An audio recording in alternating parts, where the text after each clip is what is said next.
Air Liquide doit être l'action la plus préférée des Français. Cependant, en un an, sur l'année 2024, elle a réalisé une maigre performance de moins 2,75. Et depuis ses plus hauts, elle a perdu plus de 10%. La question qu'on peut se poser maintenant, et également de nombreux investisseurs peuvent se la poser, faut-il vendre immédiatement ou y voir une réelle opportunité? Et bien justement, c'est ce qu'on va voir au sein de cette vidéo. Jeune investisseur, faut-il acheter Air Liquide? C'est Sonny de Sequoia, j'espère que tu as la grande forme et sur cette chaîne, si tu ne me connais pas, on apprend à investir en bourse sans se prendre la tête, sans stress et sans Doliprane. Donc si tu es intéressé par cette chaîne et voir d'autres contenus éducatifs, tu n'hésites pas, tu peux t'abonner à cette chaîne. On commence dès à présent. Comment est-ce qu'on va analyser Air Liquide? On va l'évaluer avec différents critères. On va voir le payout ratio, le PER, le ROCE, le free cash flow, le chiffre d'affaires, les dettes, le dividende, on va également voir les marges. Bref, tout ça, ensuite, on va le faire, comme je te le montre, sur un diagramme. Et sur ce diagramme, ensuite, in fine, on va émettre une petite note. Donc, reste bien jusqu'à la fin de cette vidéo pour voir donc comment est-ce qu'elle sera évaluée. Et je vais également te donner mon avis personnel à la fin. Et si tu es intéressé pour construire ton patrimoine et apprendre à investir en bourse de zéro, j'ouvre pour 2025 des créneaux d'appel qui sont extrêmement limités. Si tu es intéressé à rejoindre notre école, tu as juste à cliquer sur le premier lien dans la description pour réserver un rendez-vous avec moi ou avec un membre de mon équipe pour découvrir comment fonctionne l'école Sequoia. Bien sûr, dans cette vidéo, aucun conseil en investissement ne sera donné. Pense à faire tes propres recherches. On va commencer sur le premier point investisseur, le score momentum. Ici, ce qui va nous intéresser, c'est de voir un petit peu la tendance et la performance de Air Liquide sur le long terme. Et tu peux le voir également, moi ce que j'aime bien le faire, c'est le comparer avec le CAC 40. Ici, bien sûr, j'ai mis un total return pour voir avec les dividendes réinvestis. Est-ce qu'on peut voir que comparé au CAC 40, en effet, Air Liquide bien surperforme sur 20 ans le CAC 40. Tu vois que Air Liquide a réalisé une performance du lundi 30 décembre jusqu'au, tu vois, je prends au lundi 3 janvier 2005, tu vois, j'ai pris environ sur 20 ans. Et bien, on a une performance, tu vois, de 754% contre 91% sur le CAC 40. Donc si tu avais investi, tu vois, seulement sur un ETF ou seulement sur l'indice du CAC 40, eh bien la performance aurait été assez maigre comparée à ce que peut offrir Air Liquide. Et si tu prends sur 5 ans, tu vois que, eh bien sur 5 ans, Air Liquide est toujours également au-dessus. Donc si on compare maintenant les performances, en effet, Air Liquide sur le score momentum est largement au-dessus. J'aurais tendance à prendre du coup du Air Liquide au sein de mon portefeuille pour bénéficier donc à la fois des performances historiques qu'elle peut nous offrir, mais également, si tu ne sais pas, j'ai fait une vidéo justement au nominatif ou au porteur. Quand tu as tes actions au nominatif avec Air Liquide, eh bien tu as une prime de fidélité. Je te montre, une fois que tu as passé tes actions au nominatif, c'est-à-dire au porteur, quand tu les achètes tes actions Air Liquide au départ, donc par défaut, eh bien elles sont au porteur. Et quand tu les passes au nominatif, donc il faut faire la demande à ton broker, eh bien après 2 années civiles pleines de détention au nominatif, tu vas gagner plus 10% sur le montant des dividendes et plus 10% d'actions gratuites. Ça, je l'ai déjà expliqué au sein d'une de mes vidéos au sein de ma chaîne YouTube. Donc n'hésite pas à t'abonner encore une fois et à checker un petit peu ma chaîne pour justement retrouver cette vidéo. De toute façon, je te l'affiche juste là pour voir justement à quoi ressemble cette petite miniature. Tu auras juste à voir, voilà, ici, à voir à quoi ça ressemble si tu veux en apprendre plus, tu vois, sur le système de fidélité de Air Liquide. On va maintenant passer au score de croissance investisseur. Sur le score de croissance, moi, ce que j'aime bien mesurer, on va mesurer 2 choses. Premièrement, on va mesurer la croissance des revenus, la croissance du free cash flow et la croissance également du résultat net. Alors net income, j'ai oublié de le cocher. Hop, alors on va y aller étape par étape. Premièrement, ce qu'on peut voir, tu vois, sur le chiffre d'affaires, là on est depuis 2014 sur Air Liquide. On peut voir, tu vois, qu'on était à 15,5 milliards d'euros pour arriver en 2023 à 27,6 milliards. Alors on a un ralentissement, tu vois, de 2022 à 2023.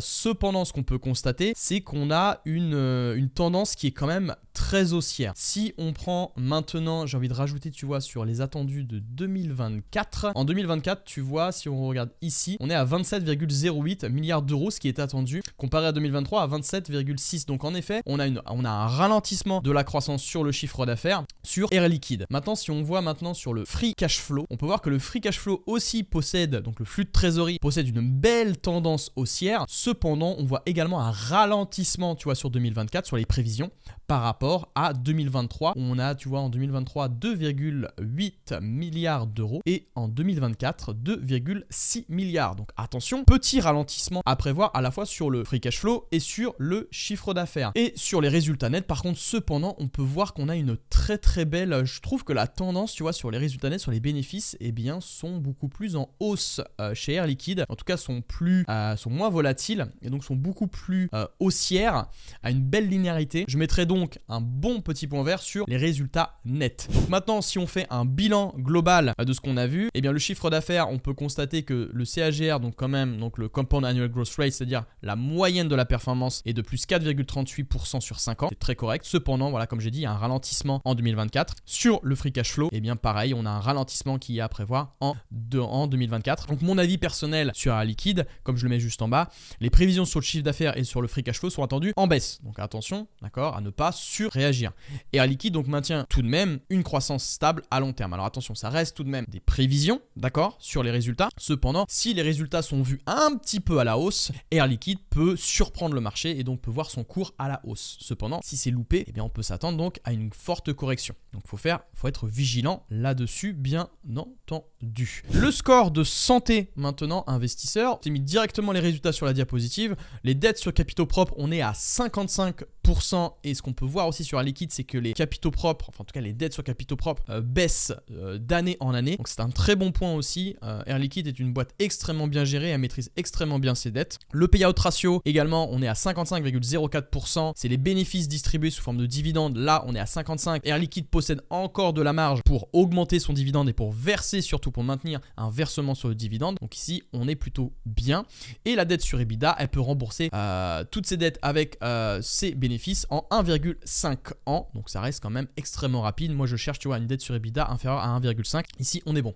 Donc mon avis sur Air Liquide, eh bien, c'est qu'elle maîtrise extrêmement bien ses dettes et le dividende me semble sécurisé, comme je te l'ai dit précédemment. Maintenant, on va voir également le score de valorisation. Qu'est-ce que j'attends de cette entreprise en termes de cherté? Est-ce qu'elle est chère? Eh bien, il faut savoir que la moyenne sur 5 ans, d'accord, du PER sur Air Liquide est de 27,1 fois ses bénéfices et actuellement, elle est à 30,55 fois. L'industrie, quant à elle, est à 28,95 fois.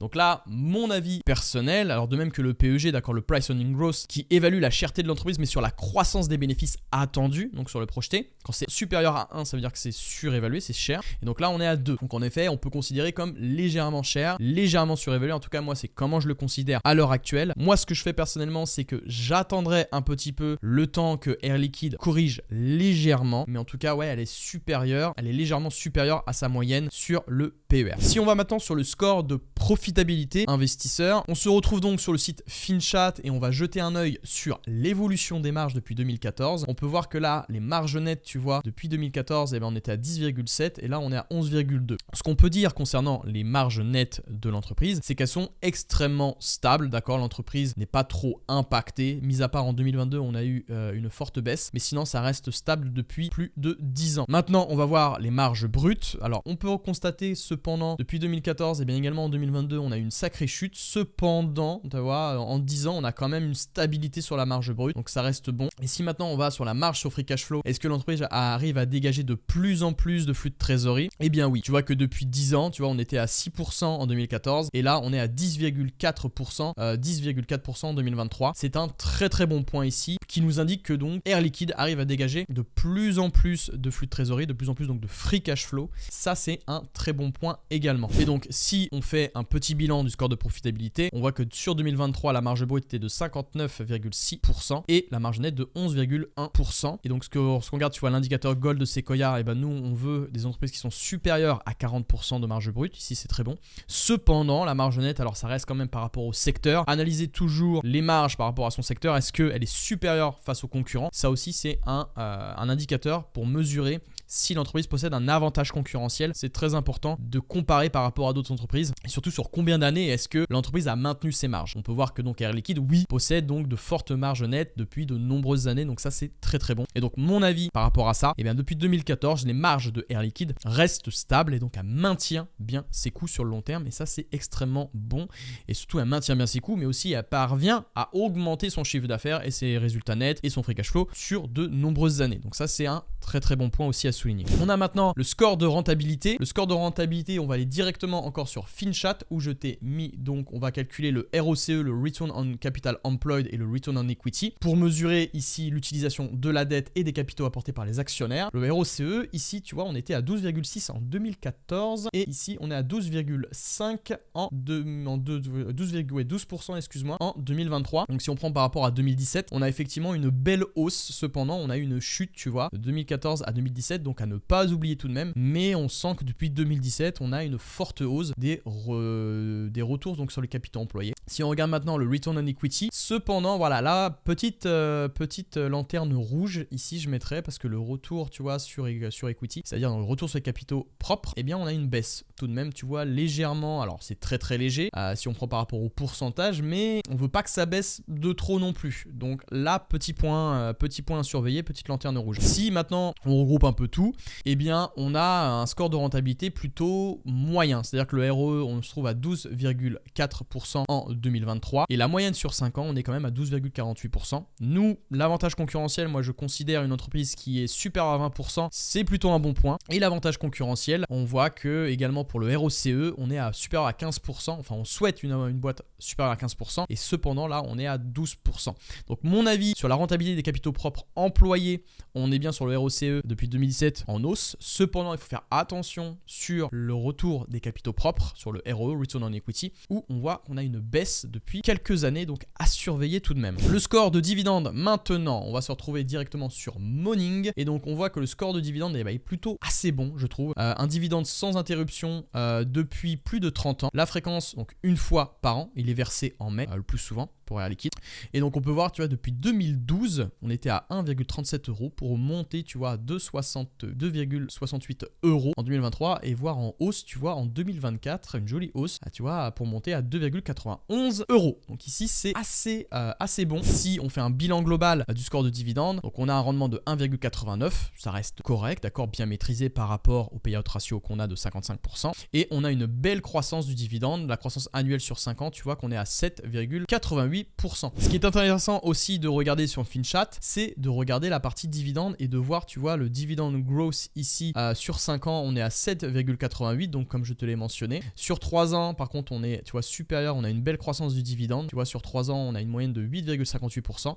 Et sur 10 ans, eh bien, on est à 6,31% avec un payout ratio, tu vois, de 55% et un yield de 1,75. Ça peut varier, je t'ai dit 1,89, mais ça peut varier en fonction de la date à laquelle je tourne cette vidéo et que j'ai pris ces données, mais ça varie un tout petit peu. Alors juste avant de t'annoncer le score, n'oublie pas que dans le premier lien dans la description, tu peux réserver un appel avec moi pour 2025 pour enfin prendre les bonnes résolutions pour ton avenir financier et commencer à construire un patrimoine solide sur le long terme tout en te prenant pas trop la tête. En 5 minutes par an, tu peux vraiment créer des automatisations qui te permettent donc de générer des revenus passifs et en même temps de faire croître ton capital sur le long terme pour, par exemple, bâtir ta future retraite, protéger ta famille, subvenir aux études de tes enfants. C'est tout à fait possible si tu investis et si tu prends ton temps avec les bonnes stratégies. Si tu veux te lancer et rejoindre l'école Sequoia, tu as juste à cliquer sur le premier lien dans la description pour réserver un appel avec moi et comme ça on pourra discuter du programme de l'école Système Sequoia. L'appel est gratuit, il t'engage à rien, mais il est là vraiment pour t'expliquer comment est-ce qu'on fonctionne et si tu es apte à nous rejoindre. Concernant le scorecard, on est sur un niveau B+. Le payout ratio légèrement supérieur à ce que j'attendais, on est à 55%. Moi je veux un payout ratio inférieur à 50%. Le PER, donc forcément l'entreprise est surévaluée, légèrement en tout cas pour l'instant. Le ROCE, le retour sur les capitaux employés, eh bien c'est plutôt moyen. Le free cash flow, la croissance, elle est plutôt bonne si on prend la linéarité donc sur 5 ans. Le chiffre d'affaires également pareil. Les dettes extrêmement bien maîtrisées. On voit que les dettes donc chutent d'année en année. Donc ça c'est très bon. La croissance du dividende également reste très bonne. On voit que chaque année, en tout cas Air Liquide n'a pas coupé son dividende. Même en période de Covid, elle a maintenu son dividende. Donc ça c'est très bon. Et ensuite la marge nette plutôt moyenne mais qui maintient quand même, qui reste bien stable, qui permet en plus de ça de dégager de plus en plus de résultats comme on l'a vu précédemment. Passons désormais aux prévisions du prix de Air Liquide. Alors selon 20 analystes, j'ai regardé ça sur TradingView, on a vu donc le prix actuel, tu vois, à laquelle je l'ai analysé, on était à 154,92 €, le prix donc analysé le 31/12/2024, et donc il y a eu plusieurs moyennes sur Air Liquide.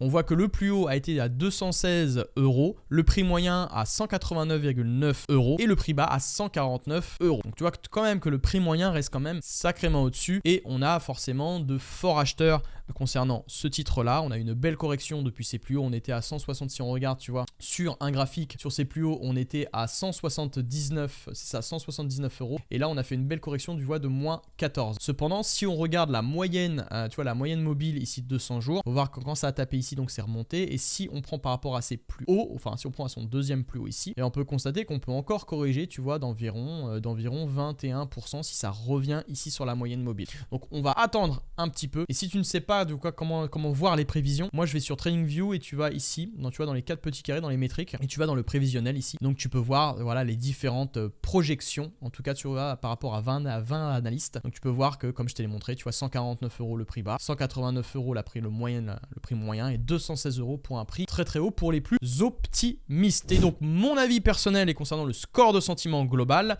on a quand même 51% de haussier, et moi mon avis reste très positif sur le titre. Air Liquide, on le sait, il est le leader mondial des gaz industriels et médicaux, et il bénéficie d'une présence internationale mondiale solide et d'un engagement fort dans la transition énergétique, notamment à travers des investissements significatifs dans l'hydrogène. Puis concernant le point fort de Air Liquide, je ne te l'ai pas montré mais je vais te le dire, le point fort de Air Liquide, il y en a deux. Premièrement, ça va être sa croissance et sa stabilité à long terme. On l'a vu sur le free cash flow, sur le chiffre d'affaires, sur les résultats nets. On voit vraiment que l'entreprise est en hausse, enfin en tout cas une belle tendance haussière sur ses chiffres, donc c'est très bon. Deuxièmement, on a la prime de fidélité qui permet de maintenir ses actionnaires, donc de garder une certaine fidélité et donc d'éviter de vendre, et donc c'est pour ça que Air Liquide est considéré comme une action qui est très stable et de bon père de famille, parce qu'il y a beaucoup d'actionnaires qui sont au nominatif, donc ils évitent de vendre n'importe quand. Par contre, le petit point faible actuellement, ça va être le PER qui est supérieur à la moyenne, je trouve personnellement. Par rapport à sa moyenne sur 5 ans, on l'a vu, ça reste légèrement cher. Voilà investisseurs, cet épisode est terminé. Dis-moi toi en commentaire ce que tu penses de Air Liquide.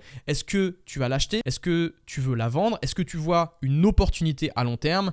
Moi personnellement, je te l'ai dit, à long terme, ça reste une très très belle entreprise, et ça reste pour moi une très belle opportunité sur laquelle je vais renforcer. Si cet épisode t'a plu, pense également à laisser ton petit pouce vert investisseur et à t'abonner à la chaîne. Et nous, on se retrouve très vite pour un prochain épisode. C'était Sony Investisseur, que la croissance et le rendement soient avec toi. Ciao.